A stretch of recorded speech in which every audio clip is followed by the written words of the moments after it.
Recording in progress.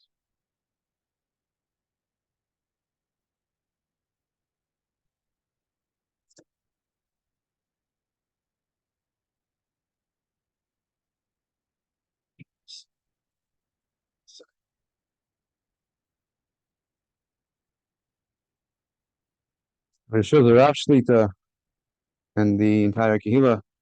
We're honored tonight to have a special guest speaker. I think this is the first time KVH has done it for our Pesach year. Rabbi Yechezkel Auerbach. We'll talk a little bit more about him and his qualifications over here in after Ma'ariv. Wanted to share with you just a few divrei Torah, several parashas ago, going back to Parashas Bay in regards to Pesach. We wish each other a Chag Kosher V'Sameach every year. It's the most common. Chag Kosher V'Sameach. You hear that nowadays. You're in the season. You got Rosh Chodesh coming up. You hear it all the time. Chag Kosher V'Sameach. And we commonly associated with all of the kashrus, chumras, and the kashering, even the kula, whatever it is. It's all about kashrus, and people. Sometimes it makes people crazy, and they're like, "Oh my gosh, too many chumras, too many kulas, too many." What do the words Chag Kosher V'Sameach actually mean? We know what kashrus means. We know the word kosher actually means fit or proper. We usually refer to it as something fit or proper to eat. But is there another connotation in terms of chag kosher v'sameach? No less than 4 times the Torah refers to Pesach as Chodesh Ha'aviv. The Zman of Pesach was in the Chodesh Ha'aviv. First time it's referring to, and several times we have at least one time in Sefer Devarim it's referring to the history, telling people what happened. There it might make sense. Tell us what season it was. What we're now talking, Baruch Hu is talking to Klal Yisrael. Moshe Rabbeinu, we're talking to Klal Yisrael, and we're telling them, you are going out in the Chodesh Ha'aviv in the spring. Oh, yeah. Guess what? It's spring now. Heading into April. Oh, it's spring now, right? Why is he telling Klal Yisrael you're going out in the spring? We know it's spring. And Rashi asked this question. Rashi says, did they not know when they were going out?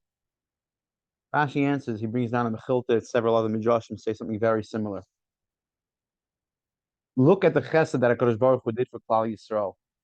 He did an amazing chesed. He brought them out. It wasn't winter. It wasn't raining. It wasn't snowing. It wasn't blazing heat of the going to the desert. He's bringing them to Mount Torah, and he did something such a beautiful chesed he did for them. He brought them out in the springtime. Quotes the pasuk at the end. This is already the Mechilta quotes the pasuk. Other Midrashim. Pasuk in Tehillim says, and he brings out, and so he brings out the bound up, the prisoners, big koisharos. What does the word koisharos mean? And it's spelled chav vav shin reish vav saf. I did see one Tirush in Sefer Tehillim that actually says the same way we find saf and sin are interchangeable, various letters are interchangeable.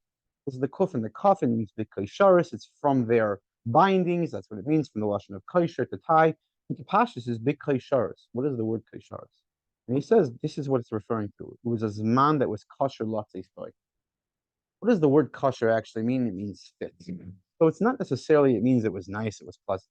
Sometimes nice and pleasant is what's fit. Sometimes tough times are what's fit. Kosher is kosher. The zman that's fit. Figuring out it's a zman that's ruig. Whatever you're gonna do, whether it's a chumrah, a kula, make sure there's a plan for it. Make sure there's a reason behind it. It's not just I make on things. It's easy. I want to make life easy. It's a chag kosher. Not just I want the best kosher, so I'm gonna be machmer and everything. It should be something that's fit, plan that's befitting, plan that we went into it, we understood what was going on. Because Baruch Hu knew he was taking them out in Torah, he had to prepare them, and it was going to be a tough time. It was going to be in the desert. It was going to be hot, and he was going to give them. He was going to give them the non covered. He was going to give them the money, and he prepared them for it. But he knew he was taking them to Israel. Eventually, they were going to have to fight that. He knew what they needed. He saw what they needed. He adapted to their needs and Yitzias Mitzrayim, and so on and so forth. Was the man the best food for them? It was the best food that Hakadosh Baruch Hu felt they needed from them. Did they complain about it? Yeah, we found they complained about it. People have to understand what the best thing for them is. It's not necessarily what's easy. It's not necessarily what's hard. Sometimes people want to run to a chumrah. Is the chumrah the best thing for you right now? Not necessarily. Sometimes that guy wants to take it easy. I'll just do whatever cool is in the book. It's easy. I want to take it easy. I heard a rabbi said you can do X, Y, Z. Did he talk to you? Did he say it about you? Did he say klalistic? Did he say it to the klal? Did he say it to a specific person? Everyone needs to figure out their thing. They need their hadracha from their Rav. I know even you coming in, hearing the Rav, talking to him, dealing with every person in the community, figuring out what's good for that person. There are times you get up, you give a drasha. It's not individualized; it's for the cloud. There are other times you scale back, where you give someone a specific chumrah. For you, this is the proper thing to do. Perhaps when we tell someone we wish someone a chag kosher v'sameach, that's what we're wishing them. We're wishing them that they should have a proper chag. They should figure out what's right for them, their hadracha, what their messiah, what their hanhagas are. Everyone needs to figure out where they're coming. And obviously for that, we have our banan, we have our parents, we have our messiah, we have what the hanhagas of our communities. And that's perhaps the bracha that we see in the chag kosher v'sameach. Talk just a couple minutes about our guest speaker. I don't recall how many years I know Rabbi Auerbach. When I should have known him for actually, Rabbi Auerbach, I think most famously, many people in Kashrus know him from his years with KCL. Now he's also, besides KCL, he's with another Hashgacha as well. For those people from Lakewood or travel to Lakewood, we have the group of supermarkets there, MPGS. I'm not even sure what MPGS stands for, otherwise known as the Co-op. Maybe Rabbi Auerbach can tell us what MPGS stands for. But famously known as the Co-op, it's a group of stores. I think the catering to the Lakewood community. Supposed to be giving a good pricing on products, and they have enormous stores nowadays. I actually spent some time doing knicker over there. I was learning knicker in Brooklyn. One of the, before you got Kabbalah knicker, was you couldn't just do knicker on the easy grass-fed animals. The grass-fed animals don't have a lot of fat. So you get trained on a grass-fed animal. It's much easier to show someone what you're cutting, what you're removing, what you're not removing, how to deal with it. And then you get down to Lakewood and you're dealing with these grain-fed animals, American beef, and it's a different story what you're dealing with over there. So one of the things we had to do is MPGS. MPGS is this phenomenal store. It's a monumental task, especially we talk about stores from figuring out what products are appropriate. I know for myself at the butchery this year, people assume they find a mistake. Oh, the butchery doesn't care this thing. I can tell you how much work goes into a store like the butchery, which caters to our community, Baruch Hashem. Imagine what MPGS is going through. I think they have 4 stores, I believe. Massive supermarkets going through each product by product. I see what happens now in Pesach products, and I'll give the PSA now beforehand. Maybe we'll repeat it later. We get in the same case of products. You'll get Pesach product and non-Pesach product in the same case, not in the same order. We've seen it in the same case. We take pictures of it to show people. Someone will kind of, oh, it was a misprint, it was this. Unless I get a written psak from the rabbi, the Rav saying it, we're not accepting it. That's just part of what we go through. And you have to figure out, this year we went through all the kitnius products. We wanted to make sure that the Svardish community eating kitnius. They're also not eating some fly by night hashgacha. Doing research, what you're going to accept, what you're not going to accept. Figuring out, talk about Zman kosher. What's appropriate for our community? What's appropriate for the Lakewood community? And Lakewood is a massive community now.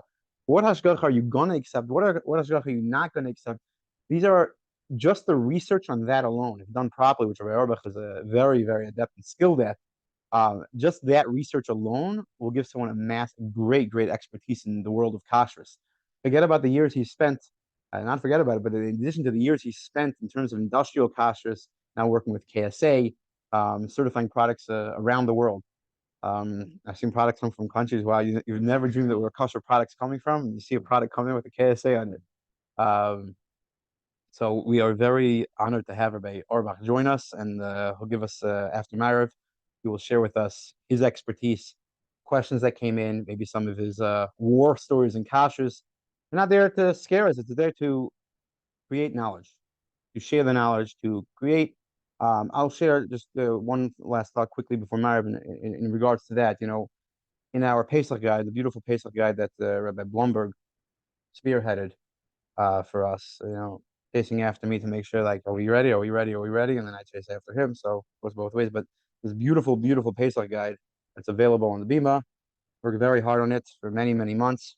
In here, I have one of my articles, Educated Consumers Part 2. We did a Part 1. We did a Part 2. And you can go through it. It really advises someone how to approach the various hashgachas. There are over 1,400 hashgachas in the world. How does one approach it? Yes, 50 of those 1,400 have like 90% of the market share, but we can break it down further from there.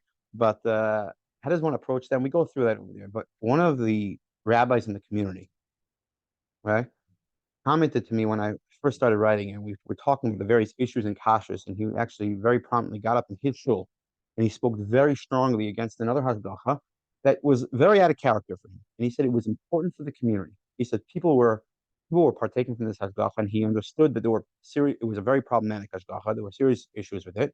He spoke against it, and the rabbi told me, he says, people do not have the right to be ignorant. That was the words he used. They do not have the right to be ignorant. He says if they're going to do something wrong, they'll be a posheya. Because no one gets the right to be ignorant. And that was the important part of it. So we're going to hear the expertise from Auerbach after Ma'ariv, and I'm sure he'll be Mahana the Olam.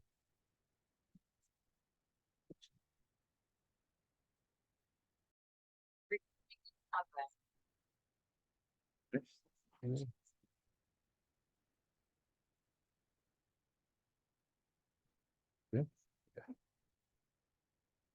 I'd like to thank, first of all, my good friend and colleague, Rabbi Kaufman, for the invitation and the opportunity to participate here.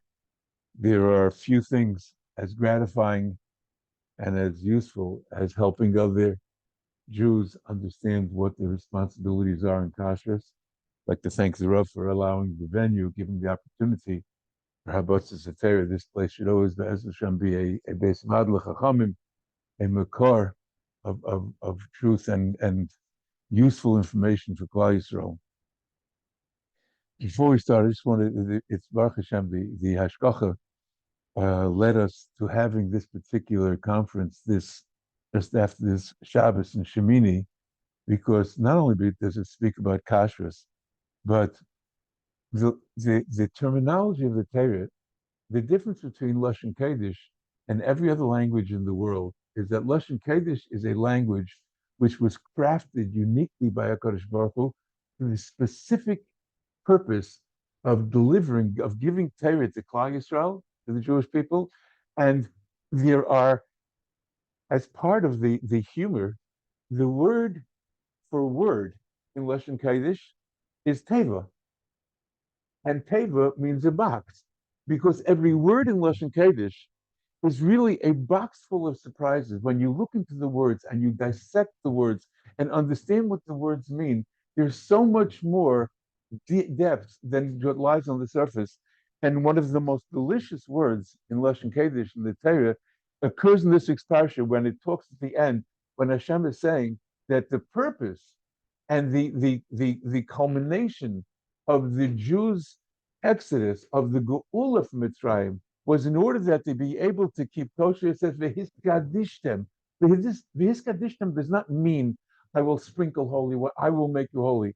What it means is that as you engage in the practice of kosher, as you engage in the exercise of discovery, of making intelligent choices, of refraining from that which is a problem, of being inquisitive, and the hiskad, it will lead inevitably to a process of sanctification, of making the Jewish people a more Kadesh nation. And the truth is that Rabbi Kaufman is much too humble. One of the rare occurrences of a second generation expertise. I've been friends with the Kaufman family for probably close to 60 years. And I worked closely with his father, Shragi. I learned a lot from him. He's an outstanding, a world recognized expert in so many different things. And Baruch Hashem, it's gratifying to see that his son is following in his footsteps. And kashrus is a field which, if you think that Yidden misunderstand it or misuse the terms or misapply the terms, when anybody that's been out in the field for any amount of time certainly has come across eye-opening circumstances. I remember that when I was still at the OU, it was probably 25, almost 30 years ago, when they first started encouraging trade between Eretz Yisrael and Egypt. I had gone to Egypt for one of our companies, and one of the problems that we were looking at, they were looking to make extracts. Extracts is made. There are a couple of different ways of making it. One of the main ways they make it is with alcohol. The problem is that alcohol can be made out of any carbohydrate, and anything that you're going to ferment, that you'll get alcohol. As a matter of fact, the trade attaché to New Zealand told me that they have so much milk in New Zealand that they have a law that any reagent alcohol they make has to be made from whey that they get as a byproduct of their milk and their cheese making. So there's a lot of reactive alcohol sloshing around the market, bottom price, and it's dairy. And so I was in Egypt and I was talking to this guy. He didn't seem to like me too much, but he was the guy that wanted to do the geschäft told me he has to be cooperative. He says, okay. So I asked him what is the source? How do we, verify the source of his alcohol? He says, why do you want to know? I said, well, I would like to know whether it's coming from, let's say, dairy. He says, yes, it is. So there's this explosion of all the other people. He only answered in Arabic. The other guys both understood both Arabic and English.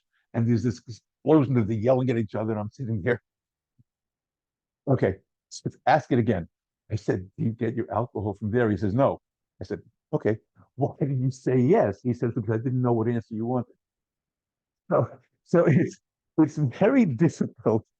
It's very difficult. You recognize that when you step out of not your comfort zone, when you're dealing in these places, there's never a comfort zone. But when you step outside your language expertise, recognize that you're playing Russian roulette sometimes with at least 3 or 4 bullets in the chamber, because you don't know what they're going to say. You can't do that. Baruch Hashem, there have been certain technological advances. There are certain programs that if you have a smartphone, there's certain programs that you can actually, it immediately translates, which is very helpful in China, because in China they do all sorts of things to try to cover up what they are not doing.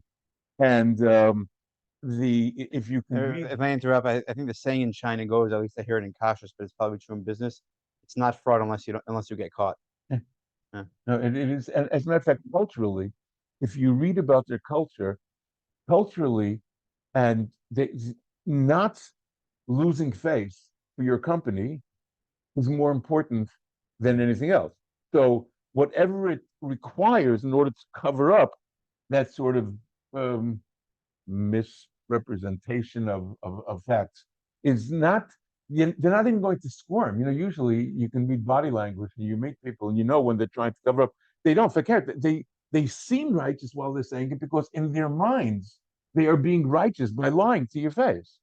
And these types of problems, obviously, as world trade gets so much more complex and there's so much more masumatin internationally, and you need to develop local talents, local assets, people that'll be able to help you understand how to navigate the things. And simply, for instance, this is not a Pesach type of issue. If there are other implications in this. There is a little known law in China that if a contract is not written in Chinese by a short group of specified solicitors, it's not a legal document. Now, which means that when you go to do geschäft, let's say you want to make stuff that doesn't need tevila because it's owned by metal products or vessels, utensils, things like that are manufactured by a non-Jew are required for tefillah. Difficult to do if you put in all these little chips and blinking lights and stuff. But so what that the way they try to deal with that is by acquiring the materials, the factories. There are all sorts of complexities that are involved in this. And if something as simple as this little fact about that your contract has to be written by a specific solicitor in a specific type of Chinese, you miss the boat. And all these little details go into doing good kashrus and doing a thoughtful and insightful kashrus. That's a general overview of what kashrus takes. The field, as the rabbi pointed out, is flooded with well-intentioned people that would like to be able to help Klal Yisrael. They probably don't even charge for it. They probably don't make money on it. They just want to be there to help Klal Yisrael at any possible time by giving hefsherim. And they might, and what the concerns of kashrus professionals, and this not should be, it has to be the concern of every kosher consumer, is the hechsher that you're relying on? Do they bring to the table the expertise and the depths of not only knowledge and experience, but for instance, I always tell people very, very few new shilas come up in kashas. Most of it has been adjudicated, most of it has been discussed, most of it has been beaten to death. What you need to know, most of kashrus is about administrative science, of understanding the science of administration, of information management, of collecting data, of verifying data, of making data available to those people in the field that need it, to the companies that need it. There is an educational aspect of kashrus which is so often overlooked because people don't understand. When you go to a company and say, I can do kosher for you, really? Yeah, it's not your problem at all. I know all about this stuff. Don't worry. I got it. I'll just give me a list of what you got. I'll tell you it's kosher. Oh, it's fine. You're good. The person with the best, okay, I got it. I'm not kosher. Now, they call over the secretary and say, listen, you're in charge of kosher, right? Because somebody has to be in charge of, no, it's a functional company. It's somebody orders toilet paper, somebody has to be in charge of kosher. It's just on the same level, right? That's what they're doing. So now, when this person wins the lottery and leaves, or retires, whatever it is, if it's not something that is a weighty concern, which requires updating and information and interacting with the hechsher, it remains this dusty little folder in the corner. And when they move away, the next person doesn't even know that it's there. And then 3 years later, you find out that they're doing something totally, totally unknowingly, which can make the entire project a failure. And these are questions, these are important things that hechsherim, kosher agencies, need to be aware that they are beholden to the kosher consumer. There used to be an expression, in Europe in these small shtetl that if a person did not come ask the Rav Shaila about their kitchen at least once every 2 or 3 weeks, people wouldn't eat in their house. Now, the Rav would come and say, like, whoa, you don't keep kosher? What, you don't have any questions, you have any shailas? And there needs to be this ongoing relationship between the companies, the hechsherim, and the meshgichim. It's a fluid circumstance which needs to be refreshed and renewed. I would add to that. It's not just that. A hashgacha that does not welcome questions is a problematic hashgacha. Not only is a consumer who doesn't ask the questions a problematic consumer, a hashgacha that doesn't welcome the questions is a problematic hashgacha. We had this came up. We certified veggie crust here in town, and people locally are familiar with it. It's a restaurant open on Shabbos. It's not Jewish owned, so we don't have a problem with Ma'aseh Shabbos. We excluded actual certification from Shabbos. We maintain hashgacha on Shabbos. We jump through a lot of hoops. We have hashgacha meetings during the week. We have Yechezkel on Shabbos. I personally visited Veggie Crust last week on Shabbos, and people ask, what are you looking for in when you do Yechezkel, these kinds of things. It's a very good question. It's not just dumpster diving, but that could be among the things. There's other things and other nakudas that we look for. But there were certain consumers, and specifically, I think of one, Mrs. Abrams here in town. She wrote me a long email. She said, I spoke to, it was a Chabad Rav. She said, I spoke to him and said, these are the questions that I should ask. And I think she wrote somewhere, I hope you're not insulted. I said, insulted. I said, someone not asking these questions, I know we made announcements, and I know someone not asking these questions is the problem. We did something that was not the norm. We broke the norm. We felt it was the right thing to do. Whichever rabbis in the community were involved felt he came with a list of questions that were on target, spot on. I wrote her a response, and in a short while, she says, I sent my response to XYZ Kashrus professor, whoever it was, and he said that they were good responses. There has to be that interaction between the consumer and the Kashrus agency. Consumer is afraid to ask questions or doesn't care to ask questions, or a problematic consumer. And a hashgacha that's afraid to answer those questions is even a more problematic community organization. But we're going to start with some questions that came in. We're going to go through some topics. So we're going to start off, focus the questions on the various topics. Generally, we'll talk about koshering the kitchen a little bit. Most of it's repetitive. If people have specific questions on koshering their kitchen, specific items, we'll address those. We did get a couple questions that came in. I'll review some key points that come up every year. I'm not going to go through. We do have a nice guide, full illustrated guide that you can find. It's available here on the Bima. It was available in all the shuls this past week, where you can see a guide for kashering. It's also available online at kvhkosher.org. Along with, we do put other guides there as well. If you need a very specific medicine guide, we recommend Rabbi Best with the Star K, puts a very comprehensive one out. The CRC has a very nice guide. Our guide does not go into all the specifics. That's almost reinventing the wheel to some extent. We do go through kashering based on KVH's parameters. And we'll start with some kashering, then we'll go on to Pesach approved products. I think by and large, everyone wants to know Pesach approved products. What needs hashgacha for Pesach? What's good without hashgacha all year round? Is this hashgacha good for Pesach? Is that one good for Pesach? Why is one good for Pesach but not good for year round, but not for Pesach?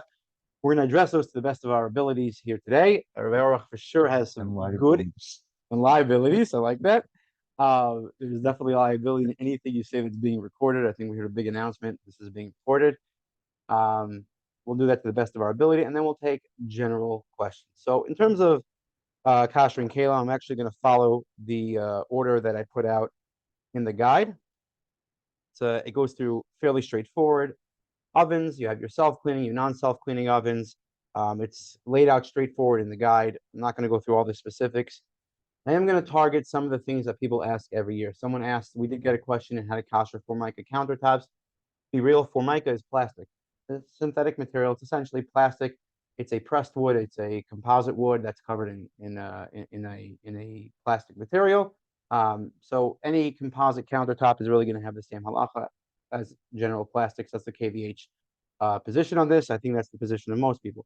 Whether or not you kasher plastic for Pesach, I'm going to let Rabbi Auerbach address that, and he'll address it. We're not giving over here a specific psak. There are various psakim on this. KVH has their position on this. We actually do not address it necessarily the way we address it with our clients, because we recognize that there are valid halachic opinions, great halachic opinions. Some allow it, some don't allow it. So I'm going to let Rabbi Auerbach talk a little more about that. And the issue, just to give a very short overview of what koshering is, and this is if there's any minefield that I dread when I go to meet with professionals and special sanitation professionals in koshering about koshering, they say, Rabbi, you have nothing to... Sanitation is not the Department of Sanitation, as you know. We call sanitation in industrial facilities. It's the people responsible for maintaining the cleanliness, which for us constitutes koshering most of the time.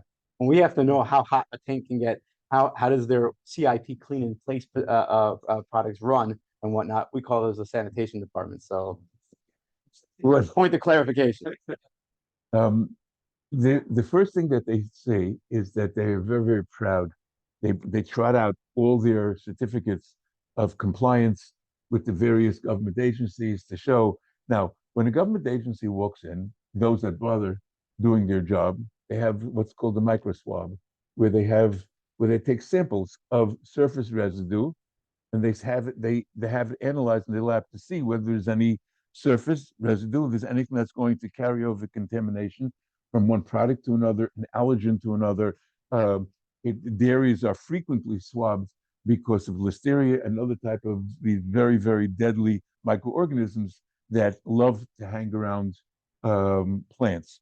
Now, you come in and you say, yeah, but that doesn't mean that it's kosher. They say, well, doesn't kosher mean clean? I say, no. Now, here is the thumbnail sketch of koshering. The halacha assumes that when something is used hot in a metal surface, there will be some degree of absorption into that surface. Zehu. Which, by the way, if you try telling your shviger that her fish pot smells because she didn't wash it out well, you better run before you finish the sentence. It has nothing. A fish pot smells like a fish pot after 20, 30 years. That's just the way it works. Anybody that's used this new mishagas with sourdough challah, which you charge $30 a pop for, you have to do it in a cast iron. We have a client that sells them for $4 a loaf. That really? It's resold as challah elsewhere. I'm going to get pictures. I'm going to take it up before I go. Okay. Okay. Owned by a guy, no problems with challah shalom Pesach. Okay, especially for the monoculture. So, but what you need, there are a number of different ways of koshering, and the way of koshering is going to resemble the way of absorption. If it was absorbed through use of a liquid, so you need to wait till it's an inabin yomich, which we'll not discuss now, and then you need to boil it out, because the assumption being, the halachic reality being, that the boiling will exude anything that had been imbued into the metal. If it is used dry, hot, you need a much more chamer thing. Depending on circumstances, you can up to leaving chamer, which is over 850 degrees. And this is something that is dangerous and difficult to apply. So we look so if something is impossible, so no company could be advised to continuously engage in legal summer because you're going to destroy their machinery. This is look, you can kasher it once and get it done right and set up a system. But say then, don't worry about it. We'll kasher. You can't, guy comes in with a torch. But first of all, you can't use torches indoors most of the time. It's actually the other ideas that they Except when we do. except when you don't. But most mashgichim kicking out before they say, okay, it's hot enough. You take a gun, you take an IV gun, and you know that you're not going to find anything hotter than an IF gun, not in 400 or 500 degrees. Now, nowhere near 800 degrees. So we're gonna settle that aside. But the companies insist that their stuff is clean. As a matter of fact, I was in Germany once doing an initial inspection in the company, and the guys had obviously had to do with kosher before. And most every company has a boneyard in the backyard. That means old vessels, old steam vessels that are not being used. And by the way, the head explosion happens when they say, no, our steam never touches the product. Yeah, I know your steam doesn't touch because you have to dump that. Here's the way it's much faster. When you put a pot on a fire, the only thing that's being heated is the bottom of the pot. If you have 50 gallons in that pot, only heating is the bottom, you can come back tomorrow and it still won't be boiling. It's the way that it works in commercial settings is to have something called a steam jacketed kettle. You have the pot, you have a second skin around it, sealed to it, and you pump in pressure. Now we know that steam is 212 degrees at ambient at sea level. Now every pound of pressure you put into it, you can raise it another 7 to 12 degrees depending on the altitude. That means that if it's under 20 degrees of pressure, instead of 212 degrees, you have almost 300 degrees of steam surrounding the entire vessel, and within 5 minutes, the entire thing is boiling. That's just the way it works, and it's great. The problem is like this. Halacha views metal as being semi-permeable, which means that if you have steam on the outside of the keli, and you have something not kosher on the inside of the keli, it automatically assumes the kosher status of what was inside the keli. Now, what happens is that once the energy, that's all steam is. Steam is water that's hyper excited. Once it gives up its energy by heating what's in the pot, it turns back into water and it sits down. Now, this water is now 195 degrees. It's much cheaper to heat water from 195 back up to boiling rather than continuously feeding in cold water. So that's what they do. They have something called the condensate. They return, they gather the condensate, they pump it back into the boiler. Now you have chafing water going back to the reservoir, going from the reservoir into the boiler, circulating through your entire company. By the way, companies have been found by one of the reasons you need a good hashkafa is because the guy can be looking at a pot for his entire career and say, no chafe ever gotten here. Meanwhile, they're circulating from an entirely separate part of the building, sometimes an entirely separate building, being fed out of the same boiler, and they're circulating the same water, which has the status of non-kosher. That's just the way it works. Well, back in the good old days, we had the hotels that were getting steam from the steam plants. Yeah. Okay. Then you would have a central steam plant that was feeding steam to the whole city. And some cities still do that. Yeah. Especially in China.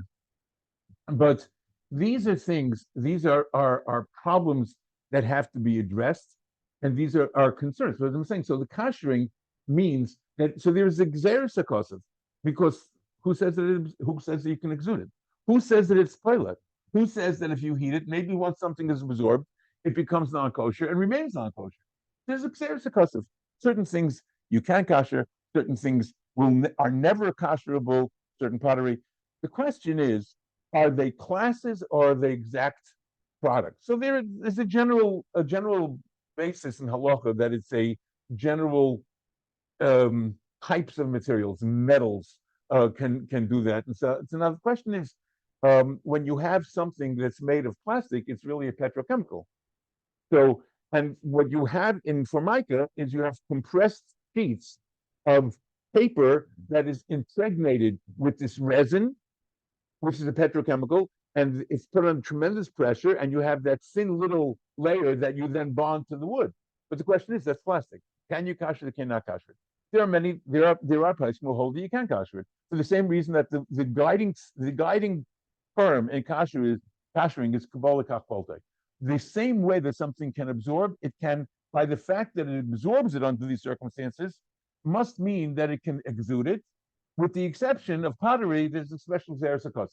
There's a special codicil in the Torah that says that pottery cannot be kashed, other than unless you put it back in the kiln. But other than that, so there are places who hold, well, since it's not really it's not comparable to the types of metals that are mentioned when the Torah talks about kashering, so we're going to assume it cannot be kashed. And there are those that say that no, if it is not excluded, it's not cheres. Why do you put it into the category of the imponderables? And that's where it is. And there are different opinions. And when it comes to Pesach, some people are more machmer. What you really need to know before you decide whether you can kasher or can't kasher it is, does it have to be kasher at all? Why do you do it? Very few people that I know actually use countertops with heat in a circumstance that would require kasher.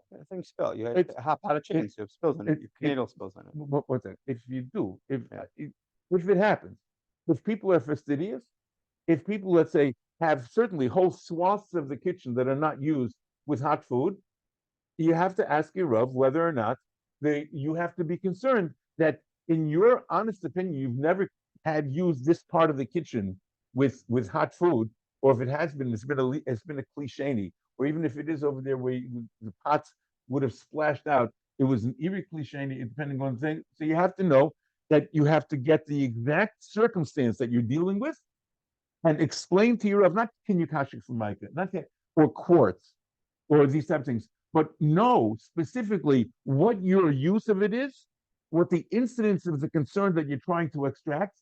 Then you know you have a shiloh. And then the Rav, a Rav who is not presented with the exact parameters of the question cannot answer a shiloh. He's not guessing. It's not magic. So that would be the question of whether you can do Formica. There are other composite types of countertops that will have the same type of concern. Corian, as they have these, it's also a type of a very, very dense. Now, there are certain. I'd point out a lot of times some of the places can look at what the roiv of the makeup is. For instance, quartzite becomes a big point of contention, whereas plastic, yes, you have them in Chassidchuk, who paskin that you can kasher plastic for Pesach. Right. Moshe Feinstein appears to have been machmer on plastic for Pesach. Others are machmer for year round. But when you talk about quartzite, that brings up a whole other thing. Quartzite, as opposed to quartz, which is the natural stone, similar to marble, or granite, which is a natural stone, does have a resin on top of it. Although most places seem to say you can kasher that, there are very select people who say you can't because of the resin. Quartzite is a ground up stone. Take quartz, grind it up, and therefore they can get whatever colors they want in there. They can custom design you a stone countertop, and by adding this resin to the stone, where that becomes a big point of contention. Does that have the halacha of stone or plastic? If you have that much resin, many of the countertops are most frequently made where the function, it's not like a resin tabletop that you'll use various pieces and it's held together with resin. And you'll have a resin a quartzite countertop, which is 98% stone, and all you have is this amphoterol film just holding it together. And in fact, you can see, because it doesn't have the strength of it, but you'll see it doesn't have the same type of the properties of stone.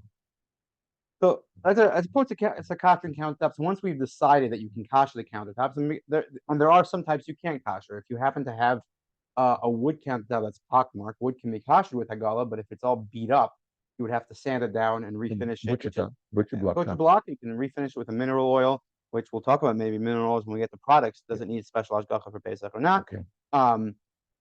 There are, if you have a cement countertop, according to many poskim, is terrace. If you have the sinks, you have terrace sinks, you have earthenware sinks nowadays. So you see some of those white sinks in the kitchens. Those, according to most poskim, cannot be kashered.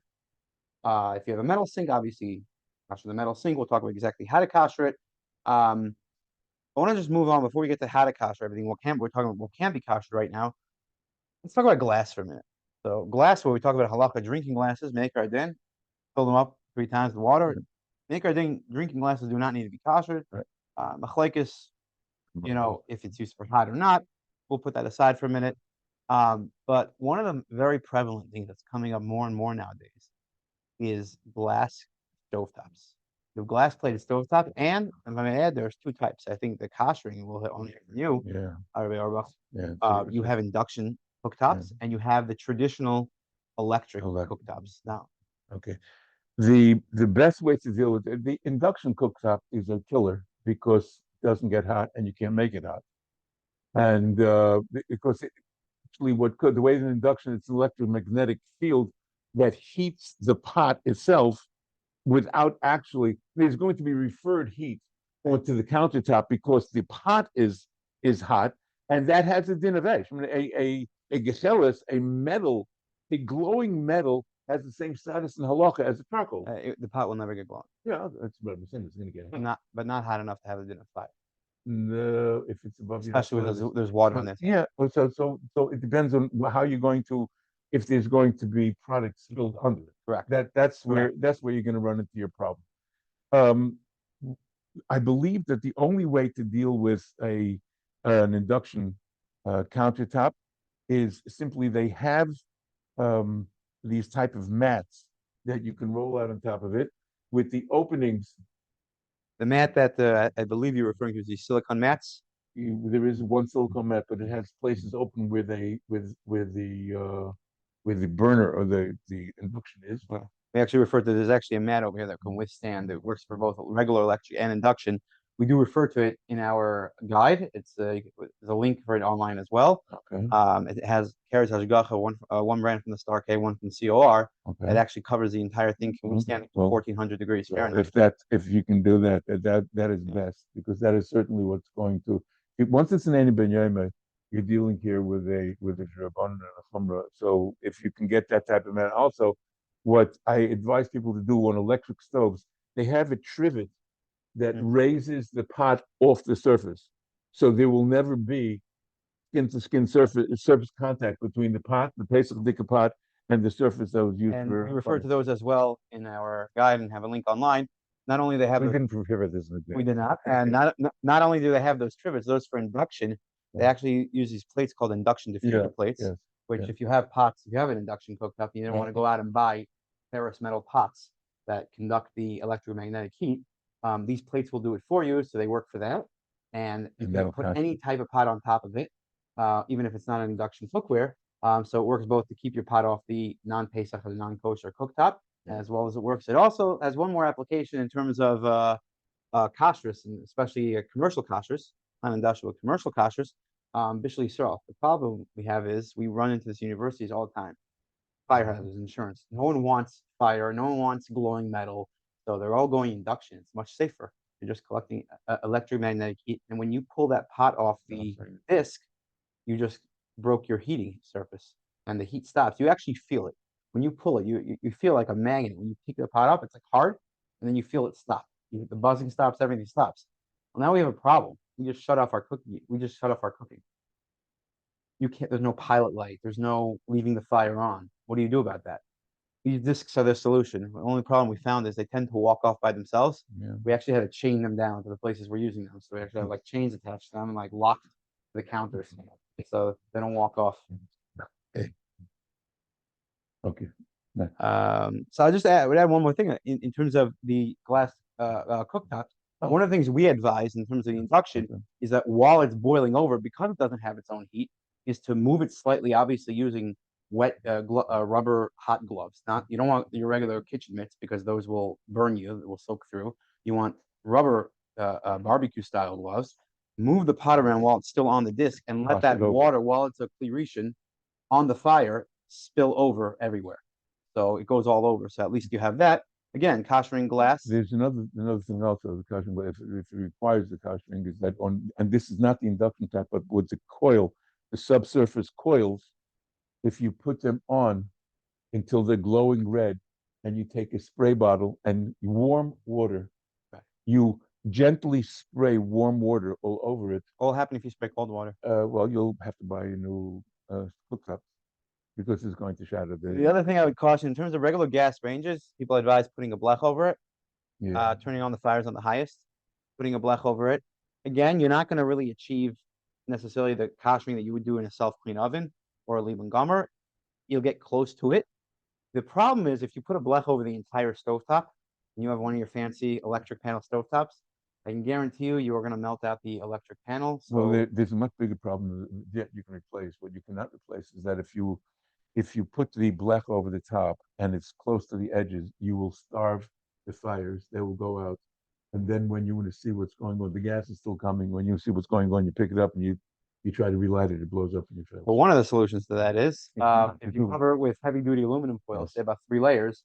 One of the things we do train the mashgichim, the kasher, and we've partnered with Yeshiva Yisrael, training the bachram how to kasher people's homes, is that when you create a sort of tent that foil over your stovetop, and we use just like big aluminum foil balls, tent it in the middle, and then vent it a lot.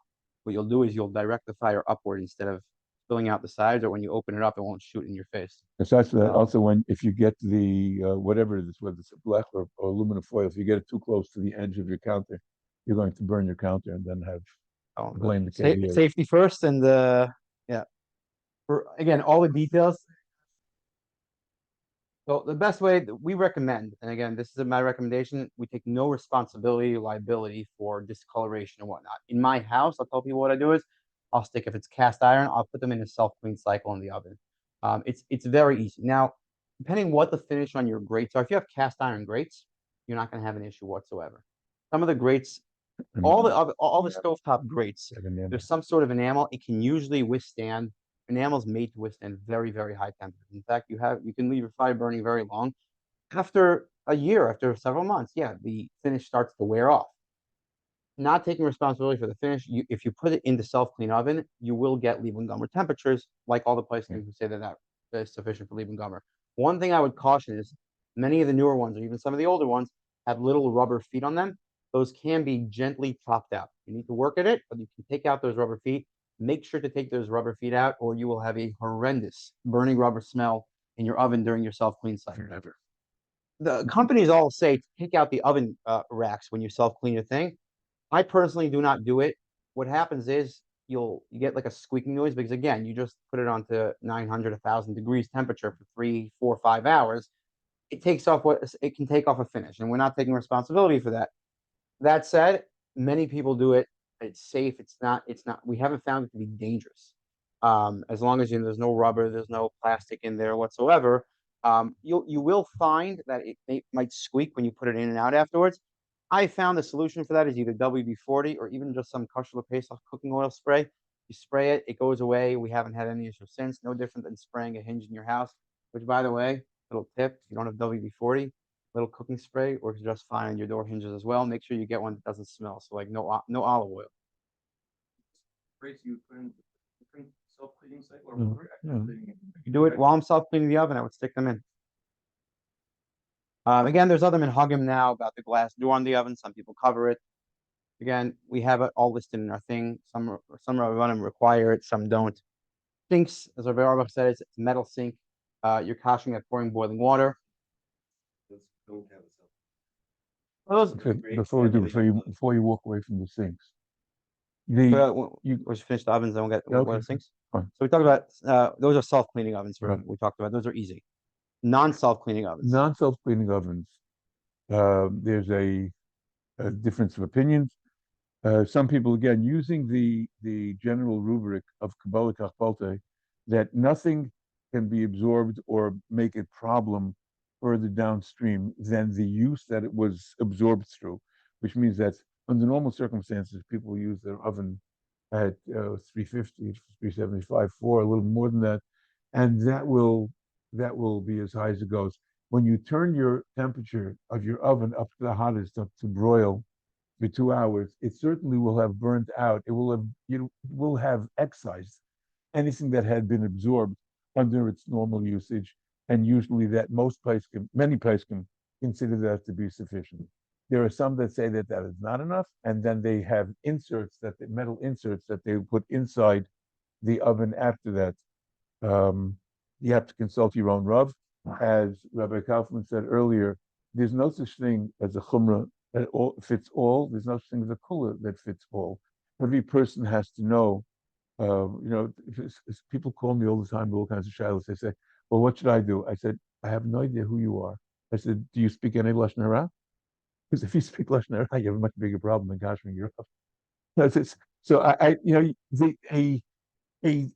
the same answer, the same question can be answered in a number of different ways, depending upon who is the recipient of the answer. So it's important that you ask your Rav, who is familiar with you and what your growth pattern is and what your level of chumrah should be. Some people are surprised, pleasantly surprised, that their Rav expects more of them and says, you know what, it's time for you to take a step up. It's time for you to be a little more concerned. Yes, it is mutter. Yes, I even told you can do it last year, but you've grown since then. There are changes. So just to recap on the non-self-cleaning oven, one of the more very, very important things which you want to do even before you self-clean an oven, you don't want to smell the burning smell the whole time. The more buildup you have in a self-clean oven, especially if it's very greasy, you can start a fire. But in general, even the more gunk you have on the walls, the more smell you'll have while you're self-cleaning it.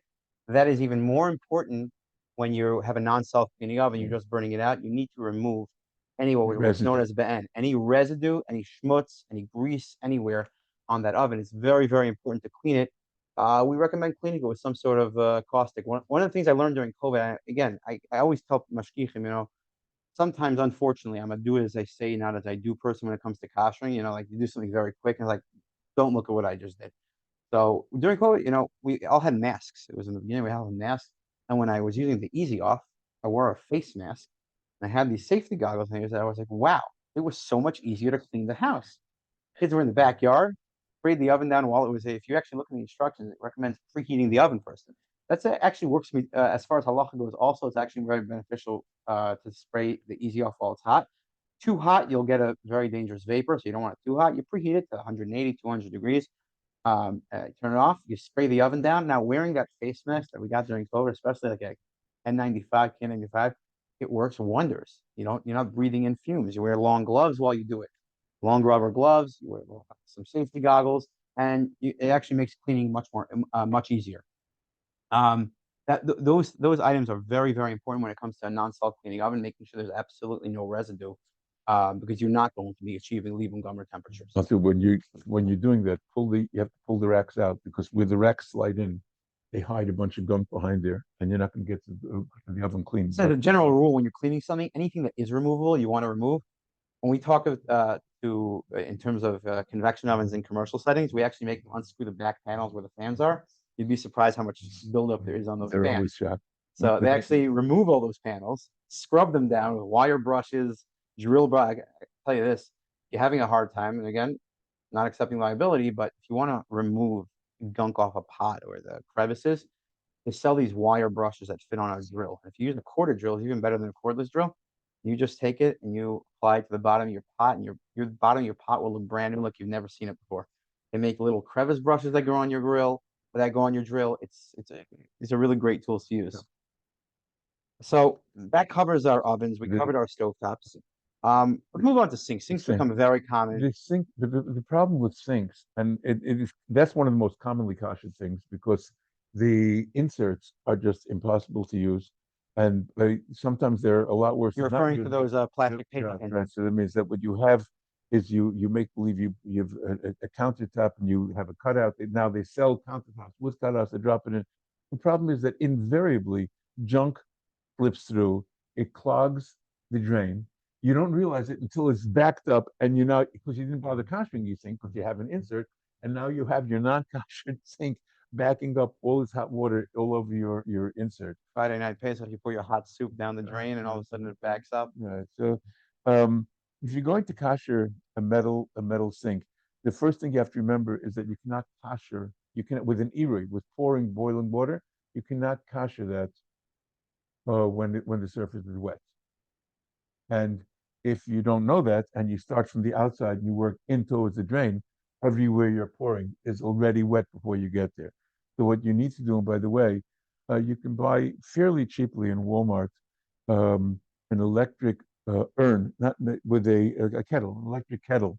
Kumkum in Hebrew. Yeah, and there are a number of benefits to that. First of all, if you keep it plugged in, while the highest level of kashering you can achieve with pouring is called something an irrigation. An irrigation, which that means a primary keli, primary vessel, which is still in the fire, and while it's still plugged in, it has a status.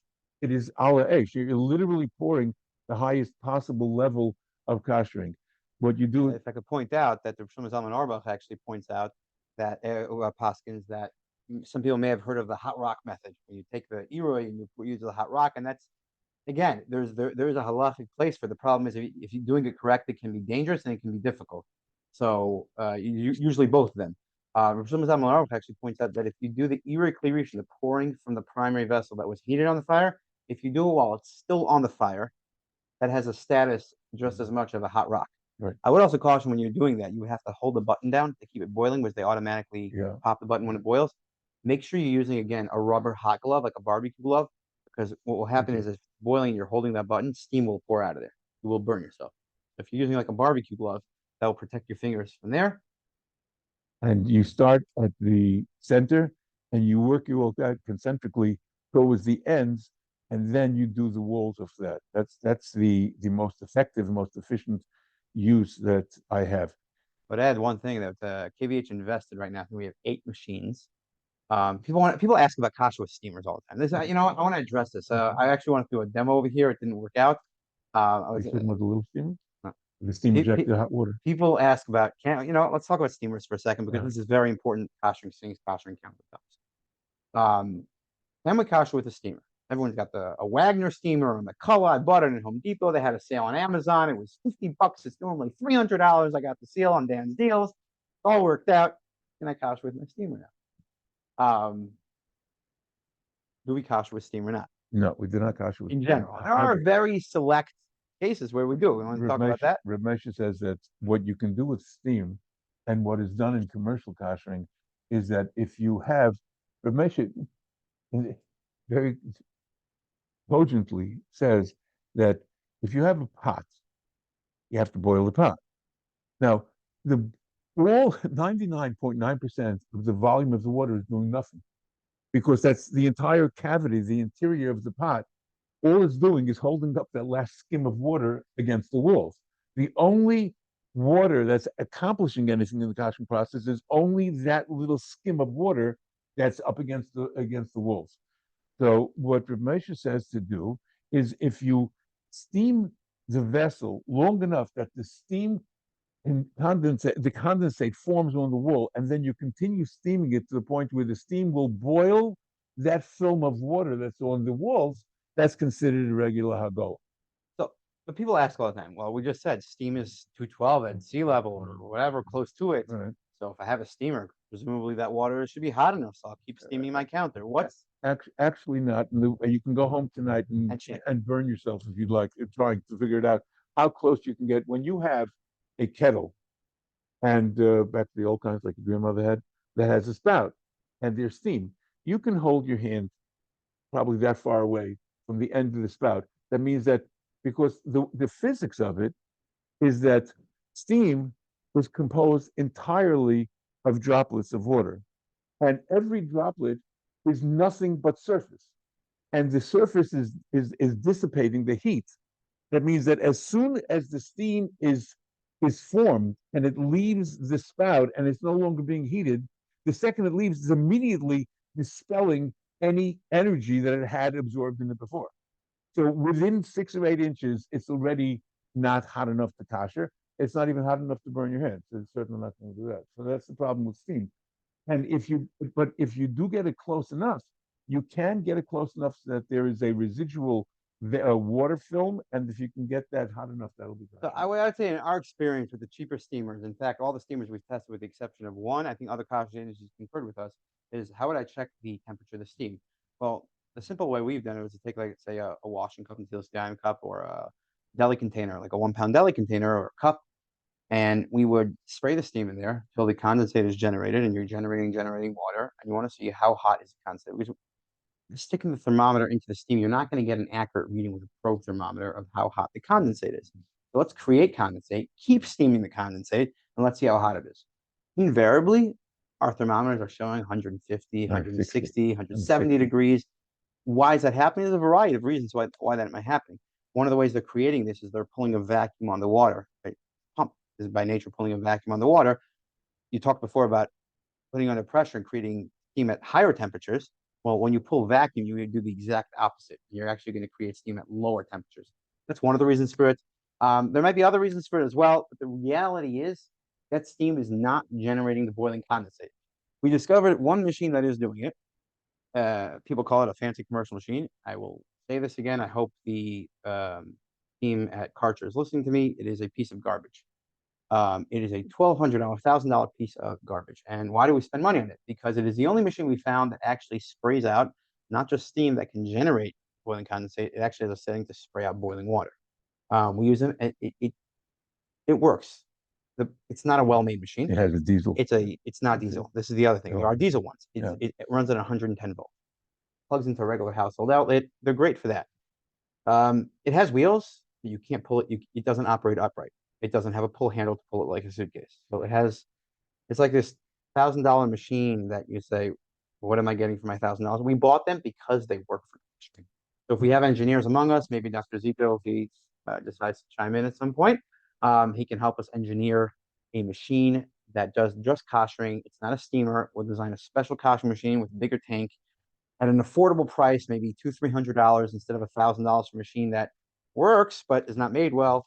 The machine that we use is a Tornado VS4 made by Karcher. I don't even know if they're still making it. They're hard to get. It costs anywhere between $980 and $1,200, depending on what time and where you're getting it. We have actually trained Bachram from Yeshiva Yisrael to use these machines. And one of the things is it's pinpoint accuracy. It's got extensions on it. You can take it and go up and down in the line. It's got about a 1-inch spray, so you know exactly where you're spraying it. You can spray it upwards because let me tell you something, when you're koshering the sink, the spouts, you got to like sort of get the water on it. It's always a show, especially if you're using pot and you're not using a kettle. This thing, take it and you spray it. Feel free to sign up. There are plenty of open slots for the home koshering service. Feel free to sign up for it. If someone is looking for a link for this machine, most people are not. I think you can get it currently for about $980. If you want to share it with your neighbors. It is a great machine for koshering. You can also use it to clean your ovens just on the steam setting. It works great. But that is the only machine that we found that we take it and we spray the water in it and we get consistent readouts of between 205 and 211 consistently. So the water is boiling and the steam just continues. Correct. Rabbi Belsky told me that has been available. Moving on, again, the rest of the things, refrigerators, cabinets, freezers, you got to clean them very well, crevices. Flatware. Talk about flatware. Pretty basic Hagala. Okay. If someone's looking for a chumrah, new chumrah, if they haven't used yet, it's not that simple that you can. There is a sheet in Rishonim that if something has an absorption, because it was used al gavia eish, that means with the real fire, the only way to kosher it is by koshering it with the real fire. And even though most kashrus agencies will allow koshering in a steam jacketed kettle because it's so fast, what happens is that when you have a pot of boiling water and you take what kids do, this is always everyone makes this mistake. They think they're smarter than anybody else. They take the deep frying basket they use for French fries and fill it to the top with knives, which are dense. And you take it boiling, right? You put it into the water, immediately turns stone cold because all the energy, everything's a question of transferring of energy. And when it gets boiling, it's because enough energy has been absorbed to boil the water. As soon as you put in a chunk of metal, it immediately absorbs the energy out of the water. It's something very fascinating there to show. It's something that Chazal already tell us to watch out for in Shulchan Aruch, that if it stops boiling, you got to wait for it to reboil again. Right. And that, depending on how big your fire is, how many BTUs you have burning under there, how much energy you have, like you said, that's going to depend on it. And I used to see that. I heard from people who saw it. I think I saw it once. They have all these koshering stations set up. Now, I don't know who's running them, whatnot, but I did see they had this hunk of metal on a stick, like a metal stick. It's like a soup, like a commercial soup stirring paddle. And they had it in the fire under the pot while it was there, and it was just sitting in the fire, like cast iron paddle. And every time they wanted to dunk thing, the guy would grab it out with a big glove, big welding glove. The other hand with the stuff in it, he put it in the water and stick that in, and it was like instant boil. So that was something they did. But again, so there are people that will only kosher with stuff. Now I know that one thing that we did in Nebuchadnezzar when we used to kosher is we had roofing torches. Aside for the fire under it, we use roofing torches on the outside of it, just simply to add that much because the BTU drawdown as you keep putting stuff in it, it's going to kill it. For a homeowner, again, we are doing community koshering. The 2 Sundays before Pesach, so about a week and a half before Pesach, we are doing community koshering a week from today. Now the flatware, you have to be very, very careful. There are 2 things to be careful of. One's that each piece that you put in has to be put in. You don't have to put them in separately, but you have to make sure that they are separate. If they're laying against one another, if they're nesting, if spoons are spooning, then you have a problem because the water does not actually get there. And the fact that when you pull it out and you look to see if it's dampened, doesn't necessarily mean it was dampened in the hot water while it was boiling. It could be from the steam after you lifted it out. And one of the solutions to that is if you're using one of the things we use instead of not a fryer basket, we use like a lobster basket, a steamer basket, all different size ones. Correct. They actually sell Can I it ask a right in the question? pot. We like to use, I think, like a Tankor one. Never used it for lobsters. Even though we'd be kosher, small holes. Yeah. One of the things you do is if you can put the stuff in after you put it in the water, that's one way to do it. The best way to do it. The other way to do it is if you put it in first, then you put it in the water, you spin it around, you give it a few good shakes while it's boiling in the water. You've ensured that the boiling water has reached every part. You talk about if someone does not bring a big commercial, they have a couple knives in their house. We'll talk about knives separately. Let's talk about everything besides let's talk about flatware that's just simple. It's all one piece. It's not 2 pieces put together. Koshering in their home. The simplest way to do it is the first step is you have to make sure that it's an Ein Ben Yoma, which means that it has to have been unused for at least 24 hours. You take a pot, preferably a kosher Pesach pot. You make sure if the item is an Ein Ben Yoma, you have water in there that is boiling to the point. Now a rolling boil, you cannot tell it. All halacha, most halacha is very organoleptic. It smells, it tastes, it feels, and that's what you do in halacha. It has to be boiling. How hot is it boiling? You don't have a calibrated thermometer at home. You know if it's boiling. If there's a rolling boil, then it's boiling. And it has to be resachas. So that's what you do. You wait until it's boiling. Sometimes it's you drop stuff into boiling water and they sit there and say, "Oh, how am I supposed to get that out?" So you got to think this through before. Either, as Rabbi Kaufman said, you have a basket that you add stuff to into the boiling water and then pull it out. Or what you can do is, if you can tie loosely, you tie a string and then dip if you don't have a lot. If you have a lot, it's kind of like simply it's not going to do that. But the reason you have to be able to get it out is because after you dip it in hot water and you count to 3, you have to dip it in cold water. The reason being that the residual water that's left on did not then reabsorb into the utensil, but it should be dipped into cold water. So there are a couple, like I said, either you have it in a web or a net that you can dip it in and pull it out, or tie it loosely, or you can have that other. So if you do, so one of the things that I'd recommend to the people at home want something easy, is even a simple disposable like 9x13 or a larger roaster pan. If you have a shallow pan like that and doing small things, they actually work very well. The other thing is if you have I found it very dangerous. The flimsy. Don't move it. Let Okay. it sit there. Don't move it again. Okay, but then you can't take it. Okay. So one of the things I found is that let's say you're doing something larger or a large serving spoon. If you have like 2 barbecue gloves, you're wearing them. You stick it in halfway, and you stick the other side in more than halfway, so you make sure it goes over. So then you never let the whole thing go into the water. We often do this with larger things that we're koshering, larger trays that don't need tibun, that need hagala. In commercial settings, we'll put it in a little more than halfway, put it in the other way a little more than halfway. Chafing dish frames, we'll do like that. There's also very important when you're dealing with frames, things like that have intricate designs on them. You have to be very, very careful to make sure to go through that with a cleanser of some sort, to make sure to get into the crevices to get out anything that may have been there. Even more important is rivets on pots or pinch welds. You have simple folded welds or pinch welds. that are not like solid welds or rivets, you're gonna get buildup in there.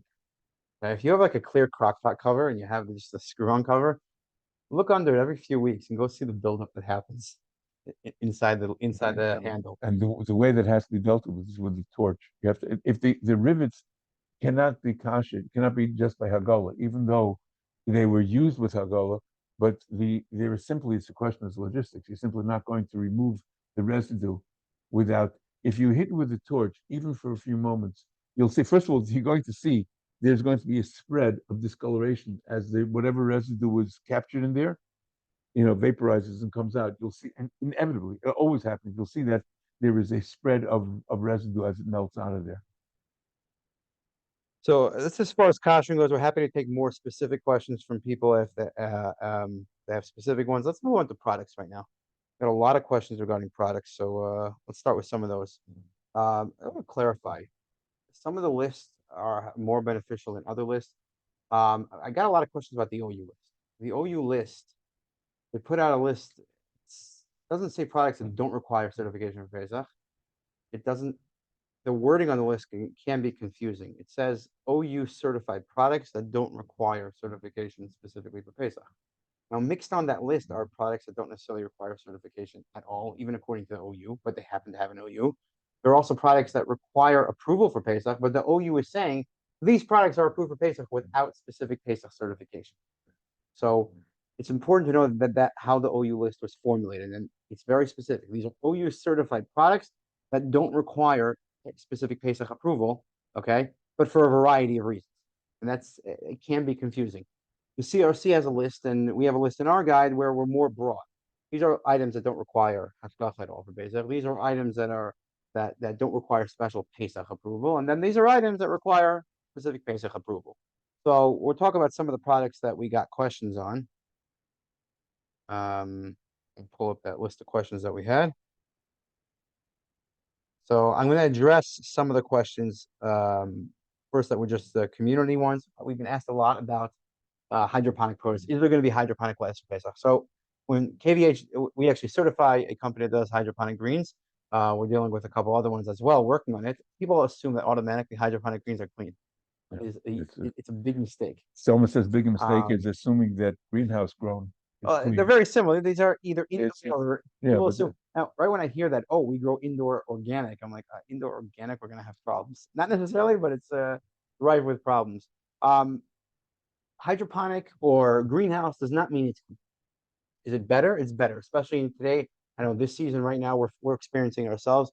Romaine coming from the west is heavily infested. We're talking with live thrips, almost like flying speeds. It's heavily infested. So obviously, getting something greenhouse grown doesn't mean it's clean. It will be definitely easier to deal with. The butchery has a large assortment of both a company called Grown Kosher, certified by OU and Tarnabal Hashgacha, which we approve, as well as Positive Kosher Gardens.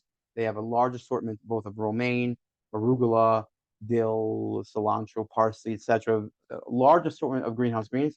They're also going to be, I think they put out an ad about this, they're also going to have the traditional, the whole leaf positive available both in the 8-ounce bags as well as I think the 16 or 24-ounce bags.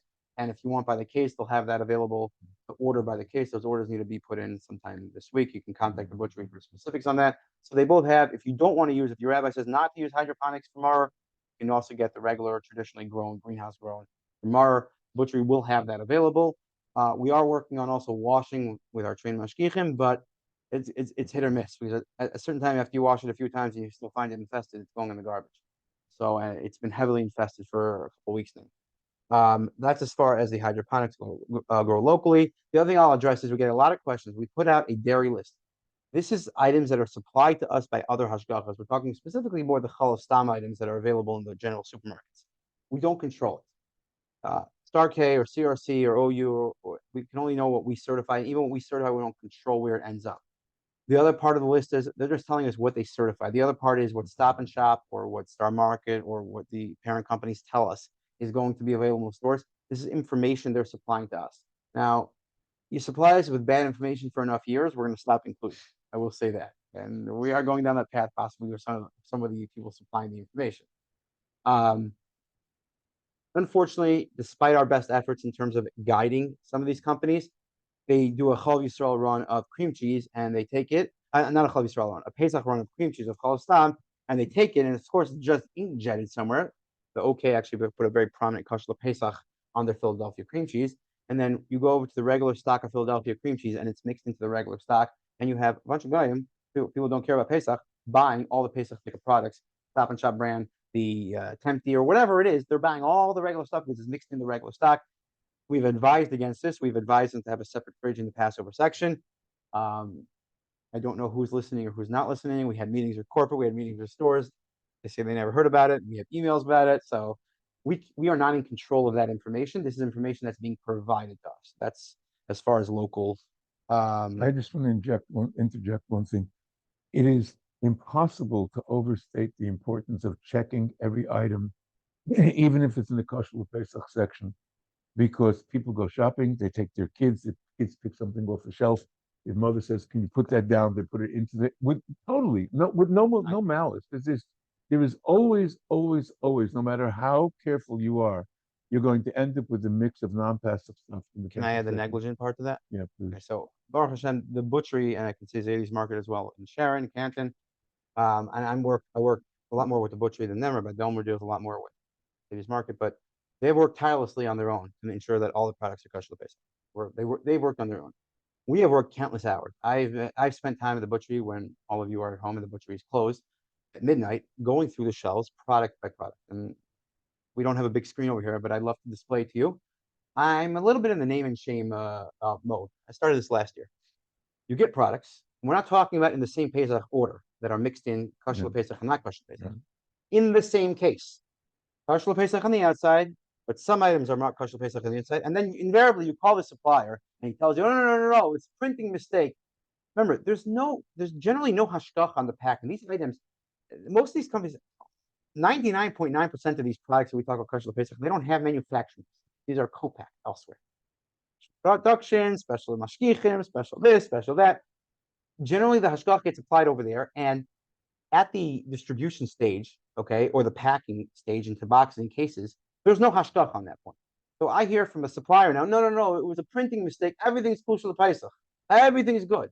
I said, no problem. You get me a letter from your Rav Masha saying that, and I'll accept it. And invariably, they cannot get me, by and large, they cannot get a letter for that. Because Rav Masha says, I don't know that to be true. You're telling me it wasn't a mistake, it was a printing mistake, and it wasn't this.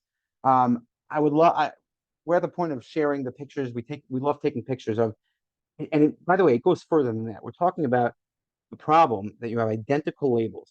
And sometimes you'll say, sometimes it says on the label kosher Pesach. Sometimes that's when they're being good, the exact same label, and in small letters it says kosher Pesach under the hashgacha or a P. That's when they're being good, exact same label. When they're not, and I have pictures of this as well, it's ink jetted on the bottom. Now the best is when they have a black inkjet, a faded black inkjet.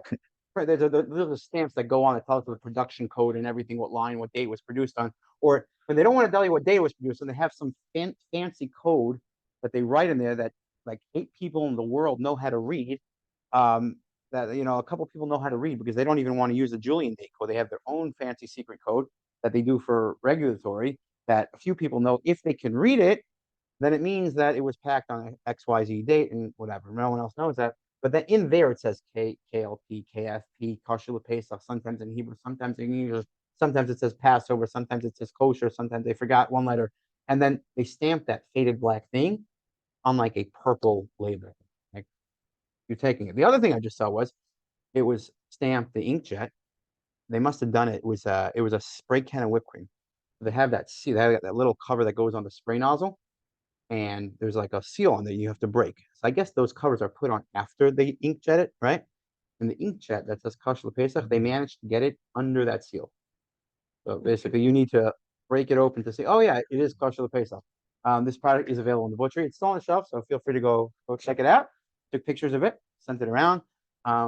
Yes, I am. After I saw it last year, I saw pickles, non-kosher Pesach pickles, which were separate comments. We weren't sure some of the ingredients in there. It was in. Someone was eating them on Pesach, and they bought them at a store in Lakewood, off the same shelf at the same time. Bought 6 jars of pickles, and only 2 were kosher Pesach. Same exact label, exact same label. So I will say there was a certain negligence that we are going through in the butchery, every single thing. There are signs by every register. Check your products, because as much work as we put in, every order that comes in, we're finding these issues. And it's not like you can check the case and say, oh, yeah, the case is kosher l'Pesach.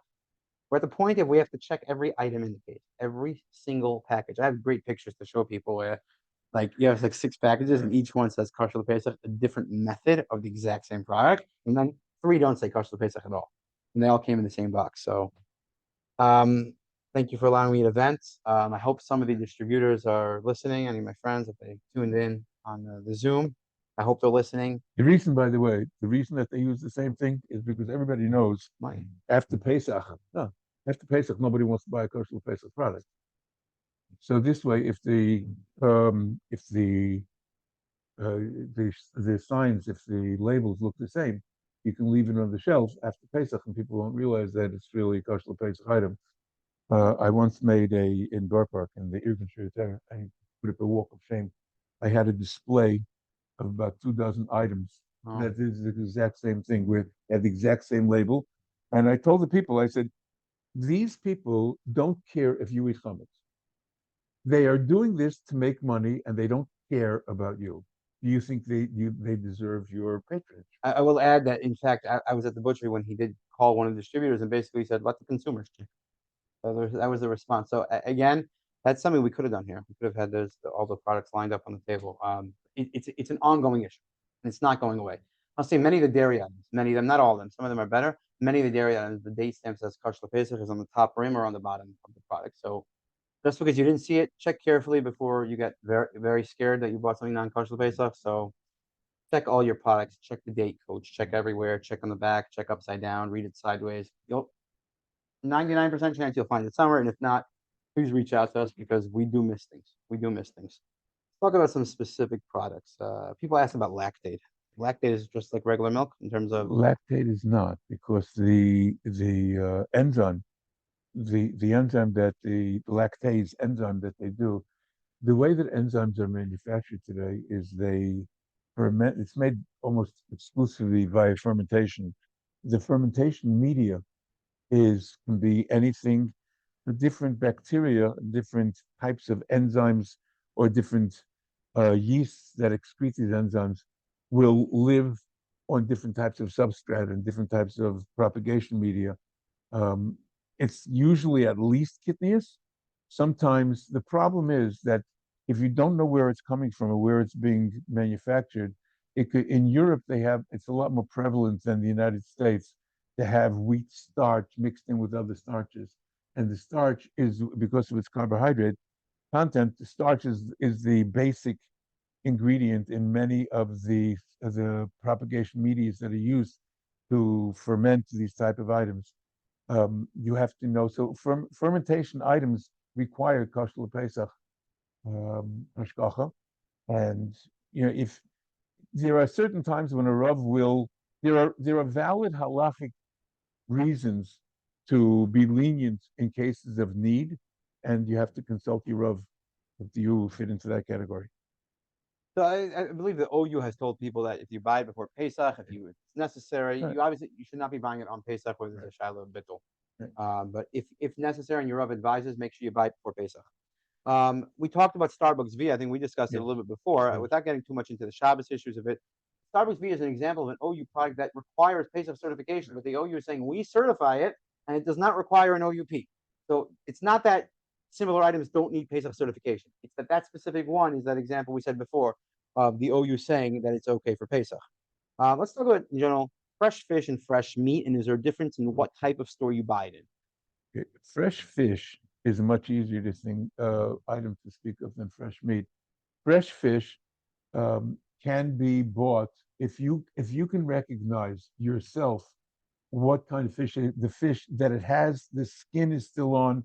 It either still has scales, or if you can see the imprint of the scale, very often you'll have types of fish like salmon or trout in that family where they lose the very fine scales when it's taken out of the water, but you will still see the imprint. So if you go to some stores, Costco, for instance, Aldi's, at least in Lakewood, sells frozen whole sides of salmon that are imported directly from the salmon farms in Chile and in Norway, those can be bought year round. When it comes to Pesach, there's something called the freeze guard, where they will take the fillet, and in order that to make sure that the freezing does not stick to during the process, shouldn't stick to the packaging, they will dip it in a solution to separate it from the packaging in the freezing, and that solution frequently will have cornstarch or corn syrup in it, some small amount. That would Now, be frozen fish, but no, if frozen. you're talking about fresh if you're fish, talking like about if you're talking about fresh fish, you can walk into a Stop and Shop or into a fishmonger, and then the only concern is going to be if they have many different types of fish and they will use their knife from one to the other. You'll walk in with a schmat and say, "Could you do me a favor? Can you please wipe your knife?" He's not. I'm not going to use your schmat. He said, "Fine, to use your own schmat, but wipe off." And it's there. The only reason for concern would be a residue of fat from what they'll carry from one fish to the other. If you clean the knife, there's nothing wrong with buying the fillet. makes the board as well. Of course, Knife and board. Yep. And again, even for Pesach, again, we're talking about an all cold process. You make sure you can visually inspect that it's clean. Yes, would you do it in every scenario? Not necessarily, but maker adin, there's nothing wrong with that. If you visually inspect it, it's clean, it's an all cold process. You can buy fresh fish. No. Cryovac meat from a meat packer house. Cryovac packaging requires special Pesach because it is dusted inside with. Are there any ones that are not? There are certain. I know that all the productions that I've been involved with that ended up in kosher Pesach, we had to order special kosher Pesach, and Cryovac manufacturer knows themselves that they have special kosher Pesach production. What happens is that the plastic will stick to itself, especially in warm weather. It'll get stuck to itself, and even if you're packing inside a refrigerator where it's cool, but if it's stored in a warm environment and if it's humid, the packaging will stick to itself. So that's why when they manufacture Cryovac, these freezer bags, they dust it with starch inside to make sure that it does not stick. So yes, you have to make sure that now, is it the worst thing in the world? No, because it's going to be, at worst, it's going to be cornstarch, and that cornstarch is going to be certainly bottled by Alfie Alufim in the meat. Again, it's just something, so is this a deal breaker? No, it's not. I would add, this does not apply when you're purchasing, say, like a butcher shop like the butchery, where they can be packing schnitzel or other seasoned meats. You can have real chametz shilas that are being packed and wrapped on the same thing. So this specifically is for, that's talking about, but even unprocessed meat can be packed on the same thing, and you can easily have problems that got stuck somewhere. You can easily have a problem. Now, someone's b'shas at the cock or whatever has no choice, has no money, and this and that they couldn't get from a food. They wash it off well before Pesach? That's a personal shilah. But what we're describing over here is not the same thing as buying from a butcher shop that processes other. So if you have butcher shops that share equipment with fast foods or takeout in the same facility, which we do, so that is certainly a concern that has to be front and center. That if it's going to share, because even under these circumstances, products that normally would not present the problem.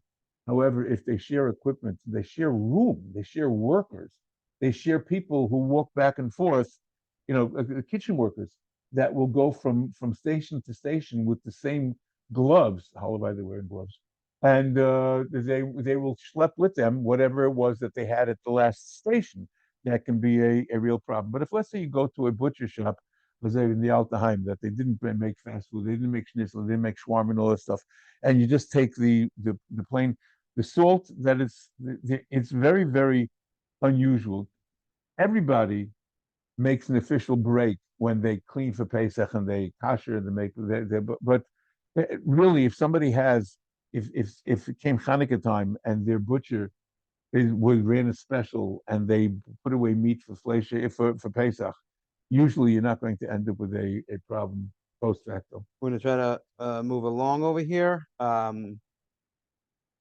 got an interesting question about agar specifically using it for health purposes. It wasn't necessarily a medicinal thing, but it was a health benefit for someone. And I actually talked to another kashrut expert, Rabbi Jervel. I'm curious to hear, Rabbi Auerbach, what you have. My experience in agar is that, in fact, it's cooked out of the seaweed, and it is vacuum dried until it's a solid, and then it's pin milled.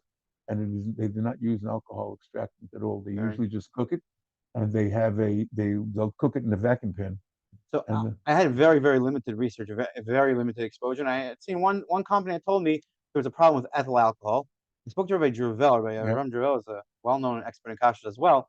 And he said he did see alcohol, but in all the cases he's seen agar agar, it was isopropyl alcohol, which would not pose a problem for Pesach. It would seem that there's somewhat of a consensus over here that if it's necessary, you can use agar agar without Pesach. Okay. We got an interesting question about maple syrup, which is near and dear to my heart because I just did a lot of research on maple syrup for year round, as well as for Pesach with Rabbi Auerbach. Why don't you share with us first about maple syrup? We'll ask for Pesach, but let's talk about maple syrup in general. Okay, maple syrup. There are certain items that have for many years been assumed to be non-problematic when it comes to kosher, and maple syrup was one of those things. They had an old wives' tale that they used to use. In fact, it's fabulous to watch because they cook down gallons and gallons of sap, and it develops this huge mound of suds. I have to interrupt. Not gallons and gallons. Some places hundreds of thousands of gallons of Right. sap. Well, usually they have a table with it looks like a race track. It goes back and forth because it has the hang time of the cooking is what drives off the water, and because of the sugar content, it has these huge heads of suds, and because of the physics of suds, once you break the surface of one of them, the entire thing collapses. So what they used to do, since the process would take hours and hours, instead of having somebody standing there for hours and hours, they would take a piece of non-kosher tallow or lard, and they would suspend it above the table, cook table, and when the pile of suds reached that, it would touch the fat, and it would literally the surface tension would disintegrate, and the whole thing would collapse. And it's a lot of fun to watch, but as long as you're not using Chazashmals. Rabbi Yeager has testified that Yes. he has still seen animal fat being used, like bacon pieces, like slabs of bacon being used in Canada, like just a quick dip. Yeah, a colleague of ours has testified at a recent ACO conference that he says that many of these places where they harvest the sap is out in Jena Exveld, and he said that people that go there, just they live in the most primitive fashion, and they'll have a large room, and they use the same utensils, the same cooking, the same to prepare their own food as they do to prepare the maple syrup. Now, obviously, there's going to be very limited contact because you're talking about the cook tables are half the size of this room. What? Even a small one can easily be half the size. 200 gallons or 500 gallons, even a small place. So they're not cooking their own soup in that. The question is, do they have a ladle in the heart? They hire to do this. Again, it is something which requires thought. To say that all maple syrup is therefore contaminated and not kosher, I believe, is not a responsible statement. Even in the worst case scenario, it's going to be bottled without any question, but in thousands, not in shishim. It's going to be bottled in thousands. The question is, where does that sit on your kosher scope? So I would concur with everything you said, except we haven't gotten that's all in the processing. We haven't gotten to the bottling yet. And that's where some colleagues of mine have pointed out to me where I may have been mistaken, where they have personally seen often that now you have your syrup. You condensed all your sap into syrup. And like Rabbi Auerbach said, we've seen olive oil being used. In fact, many Pesach productions, they'll use drops of olive oil. If you use commercial defoamers, these are commercial defoaming agents, like there's some silicone ones. They use even less than oil. We're talking like parts per million. They just drop into 500 gallons. Couple drops, boom, foam is over. The fun is over. We're not going to have an issue with that, even if they use it. First of all, aside from bacon, aside from animal fat, if someone's using a non-certified oil, it's very hard to find non-kosher, non-certified oil in the U.S. Other countries, you can find it. Kosher trade refineries, you can find it in the U.S. It's very hard to find non-kosher oil, unless it's animal fat straight out. The question is, what do you do with that? Now you have this thick syrup. Now, obviously, when you have a thick syrup, anyone knows honey, maple syrup, if you want to bottle and you want it to free flow, you heat it up. You don't want to boil it. You don't want to get it that hot again. But you just want to heat it up 150 degrees, 140, 150 degrees. It goes into the bottle very easily. It goes through your machine very easily. You have a little filler. You want to heat it up. Now, what are they doing with that equipment? The season in some places is all of 7 weeks, even less. Right.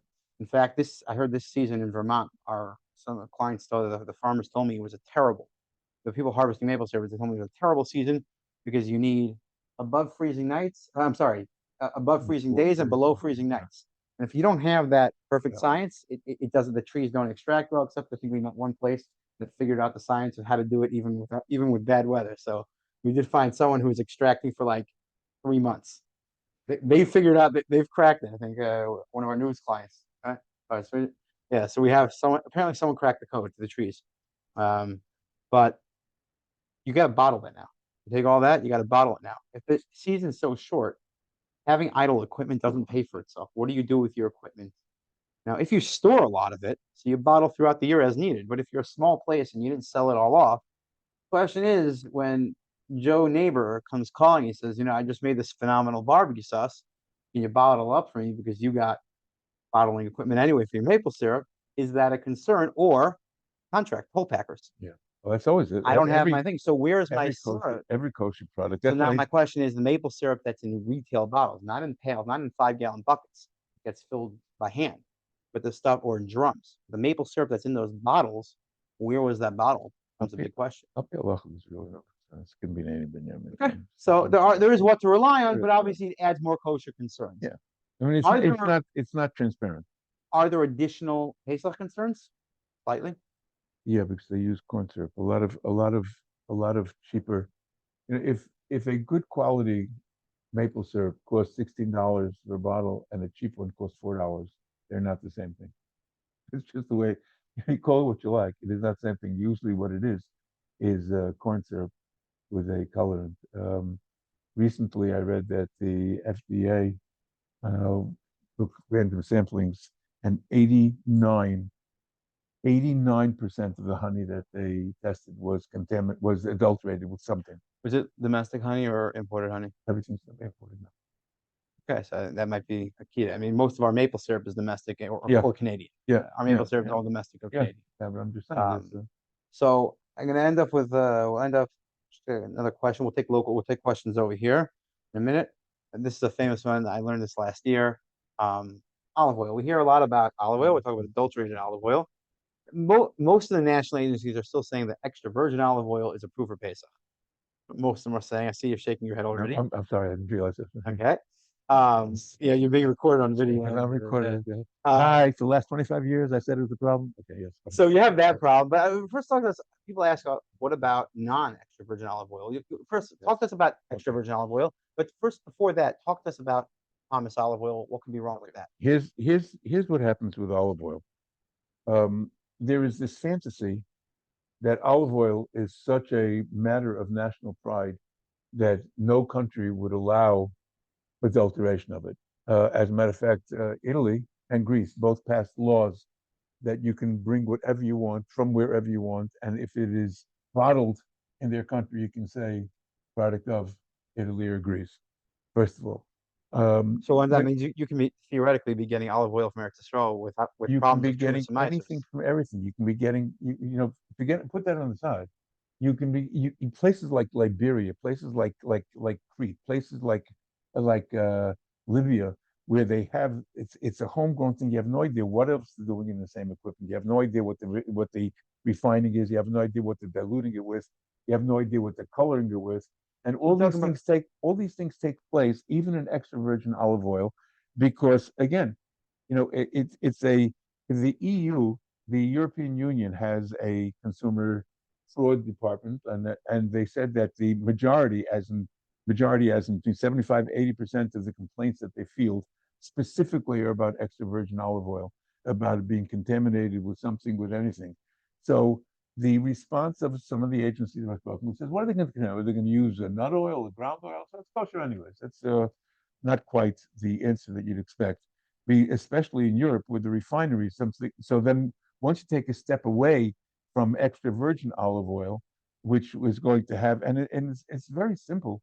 it's very simple to test for it because there's certain markings on the fatty acids, and aside from the organoleptic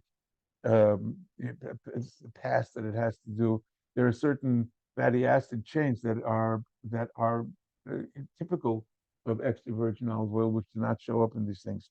The other stuff, for people that don't want to spend the money for extra virgin, you'll take the light oils, which say that they are they no, but they are blended with other refined oils and refined olive oil. The pumice, what they do is they literally crush it. They extract every possible last iota of oil, including the oil that was in the stone itself, which, by the way, is the problem with Hanukkah. If you want to say Shemin Zayis, because there are many places who say that if you have the pumice oil, which is extracted by grinding the stones, and The and pits and the olives. the pits, I'm sorry, the coal Stone is correct. yeah, and they are vacuum extracted out of the pumice, out of the coarse residue that doesn't have a din of Shemin Zayis. But again, going back to the contrast aspect of it, once you're taking something out of the extra virgin stream and you're sending it to a refinery, you better have hashkacha on what else is taking place. And there is precious little hashkacha that takes place in these, possibly because culturally, a lot of the manufacturing is done at small family-owned farms and sent into a central depot, and that is a problem. And once you get all these different grades, they cover one for the other, and you can easily have blends of odds and ends in those oil, which they just have to put a little extra chlorophyll to make it give that greenish tint that is typical of extra virgin olive oil. I've also seen that, I've heard from Rabbi Jervel that they actually, at the end of the season, so they pickle all their olives that they ain't used for oil. Right? Obviously, oil is going to yield you the highest return on your money, and the rest of it you pickle. Like you do a salmon, you can the rest of it, whatever you couldn't sell fresh. What do you do with it when you come the next season, the harvest, and you still got a 500,000 gallon tank of pickled olives? You don't throw them out. You crush them for oil. And you end up with pumice oil, and that's why it tastes so bad, because a lot of times they're crushing pickled olives. And that now you have you have another potential problem. You have vinegars in there and whatnot. You have another potential issue with the olive oil. So, no, interesting in the food items and the KVH thing, we actually refrain from discussing olive oil. It's a hot button topic, as Auerbach just explained. Many agencies are still saying it's fine for Pesach extra virgin. Rabbi Auerbach has an issue with it, and we definitely respect, very much respect. This is a hot button topic. We have refrained from putting it on our list of the yays or nays for right now. Really, I'm happy to discuss it more, but Rabbi Auerbach is definitely advising buying one with a reputable hashgacha specifically for Pesach and year round as well. I'm gonna wrap it up. We're gonna take a question. Anyone has questions over here? Anything? I guess we covered so much. Okay. Very good. Thank you so much, everyone, for joining us. Thank you. Rabbi Auerbach for coming all the way from Lakewood, and we'll see people back throughout the year for various other sessions.